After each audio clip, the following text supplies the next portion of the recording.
So hello friends, आप देख रहे हैं आपका चैनल शेयर बाजार विद आयुष और बात करेंगे इस वीडियो में आईआरसीटीसी के ऊपर। आईआरसीटीसी के अपकमिंग डिविडेंड के बारे में और कुछ खबरें हैं उनके बारे में बात करेंगे।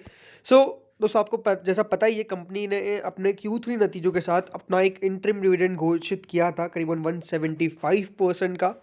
और अब उसके दोस्तों एक्स डेट काफ़ी नज़दीक आने वाली है, तो उसके बारे में बात करेंगे। रिकॉर्ड डेट कब है, एक्स डेट कब है, एंड सबसे इंपॉर्टेंट बात, क्या आईआरसीटीसी इन लेवल्स पर अट्रैक्टिव दिखता है, क्या यहाँ पर कोई भी अपॉर्चुनिटी मिल सकती है, उसके बारे में चर्चा करेंगे। तो वीडियो को पूरा ज़रूर आप देखिएगा। फ्रेंड्स, फर्स्ट टाइम अगर आपने चैनल को विजिट किया है, चैनल को ज़रूर सब्सक्राइब आप कर लीजिएगा।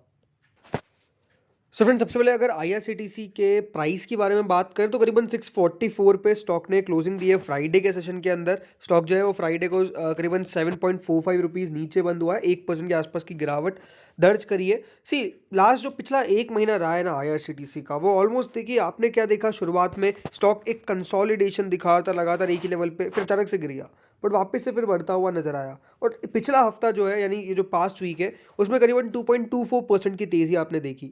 सी, आईआरसीटीसी के जो नंबर्स निकल के आए वो अनडाउटेडली अपने अपने आप में बहुत ही बेहतरीन नंबर्स थे। तो इस प्रकार के जब नंबर्स आपको आईआरसीटीसी पेश करता हुआ नजर आ रहा है, तो फिर डेफिनेटली वो एक बहुत ही बढ़िया साइन था। सी, बहुत सारी चीज़ें हो चुकी है बीच में, जैसे आपको पता ही है ओएफएस हो गया। इसलिए पिछला जो एक साल रहा था आईआरसीटीसी के लिए स्पेशली मैं बात कर रहा हूँ शेयर होल्डर्स के लिए, काफ़ी ख़राब था। स्टॉक में लगातार हमने एक गिरावट देखी थी, लगातार स्टॉक जो है वो नीचे आता हुआ नजर आया, और कह सकते हो जो रिटर्न्स आने चाहिए थे वो आए नहीं। बट एक बात आपको समझनी पड़ेगी कि आईआरसीटीसी ने काफ़ी कम समय में काफ़ी तगड़े रिटर्न्स कमा के दिए, तो स्टॉक जो है वो प्रॉफिट बुकिंग का शिकार हुआ। और मार्केट में जिस तरह से आपने बिकवाली देखी भी थी, बिकॉज मार्केट में ये बात बहुत इंपॉर्टेंट है समझनी कि चुनिंदा स्टॉक्स ही चल रहे थे, चुनिंदा काउंटर्स के अंदर ही आपको तेज़ी देखने को मिल रही थी। ज़रूर मार्केट्स में बहुत बड़ी गिरावट नहीं देखी, बट स्टॉक स्पेसिफिक मूव भी कहीं नहीं था, ये बात भी अपने आप में सच है। और वही दोस्तों साफ साफ नज़र भी आया था आईआरसीटीसी के अंदर भी। लेकिन दोस्तों, जब इस बार के आईआरसीटीसी के नंबर्स निकल के आए क्वार्टरली, तो वो अपने आप में बहुत ही दमदार थे। कंपनी की सेल्स करीबन 918 करोड़ पे आती हुई नजर आई। एक्सपेंस मात्र 592 करोड़ रहा। कंपनी का ऑपरेटिंग प्रॉफिट 326 करोड़ हो गया, जो पिछले क्वार्टर तक 305 करोड़ का था ऑपरेटिंग प्रॉफिट, राइट। जो कंपनी का यहाँ पर बात करते हैं प्रॉफिट आफ्टर टैक्स या फिर नेट प्रॉफिट की बात करूँ, तो नेट प्रॉफिट कंपनी का 256 करोड़ पे आया।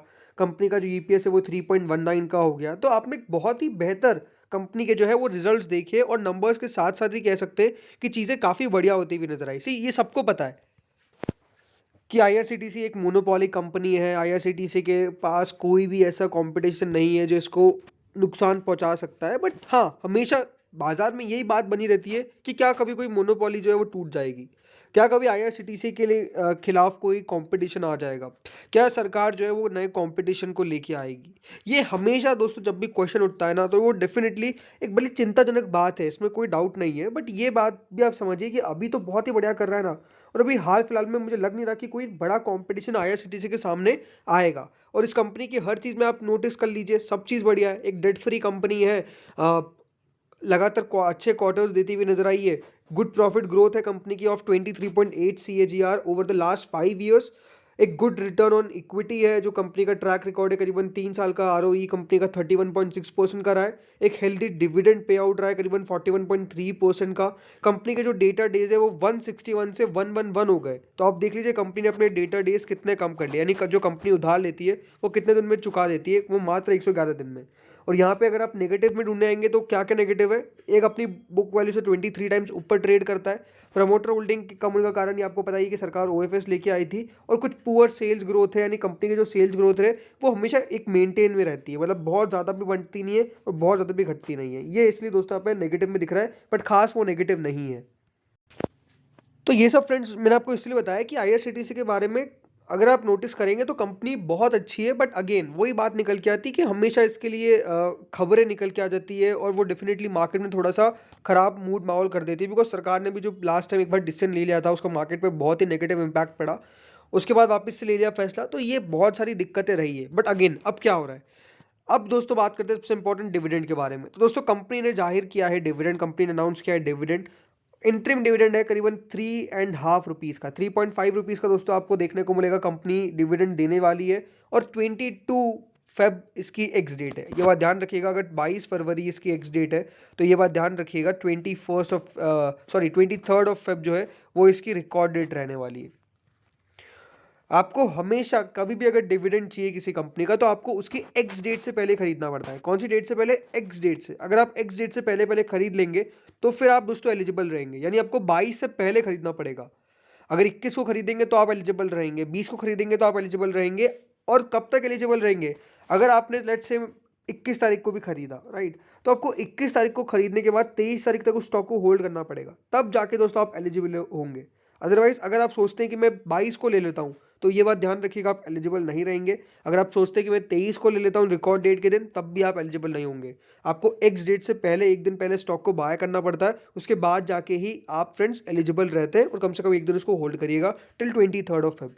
3.5 रुपीज़ का डिविडेंड है। अगेन बहुत बड़ा डिविडेंड तो नहीं है, बट अगेन 175% का ये डिविडेंड निकल के आता है। और अभी लगातार अगर आप देखेंगे तो कंपनी जो है वो डिविडेंड बांटती हुई इतनी नज़र नहीं आई है, बट हाँ इस बार डिविडेंड दिया है। अब देखते हैं फाइनल डिविडेंड कितना कंपनी पेश करती है, क्योंकि लास्ट टाइम जब कंपनी ने 2 रुपये का इंटरम डिविडेंड पेश किया था तो उसके बाद फाइनल डिविडेंड मात्र 1.5 रुपये का पेश किया था। इस बार तो ओवरऑल अगर आप देखेंगे तो जो पिछले बार दो डिविडेंड निकल के आए थे वो एक ही में आपको मिल गया, 3.5 रुपीज़ का। देखते हैं आप कितना डिविडेंड कंपनी पेश करती है, अगर फाइनल डिविडेंड कुछ होता है तो। बट ये ज़रूर है कि इंपॉर्टेंट आपको डेट्स याद रखनी है। 22 ऑफ फेब एक्स डेट है, तो उससे पहले पहले आपको बाय करना पड़ेगा। और 23 ऑफ फेब क्या होने वाली है? इसकी रिकॉर्ड डेट होने वाली है।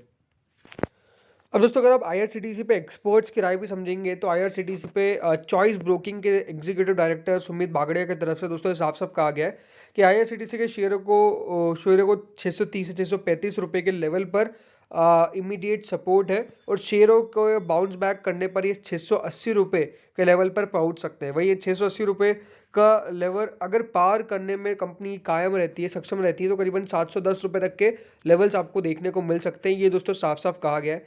प्रभुदास श्रीधर की तरफ से भी टारगेट निकल के आए हैं। उन्होंने भी कहा है कि स्टॉक को होल्ड करने की सलाह है। और उनकी ज़्यादा जो यहाँ पर मूवमेंट भी है, कह सकते हैं कि बढ़िया ही आता हुआ नजर आया। तो एक्सपर्ट्स भी कह सकते हैं अभी बुलिश ही नजर आ रहे हैं स्टॉक के ऊपर, ज़्यादा कुछ नेगेटिव ऐसा नहीं है। सो फ्रेंड्स इस वीडियो में इतना ही था। होप सो वीडियो बढ़िया लगा होगा। Thank you friends for watching this video.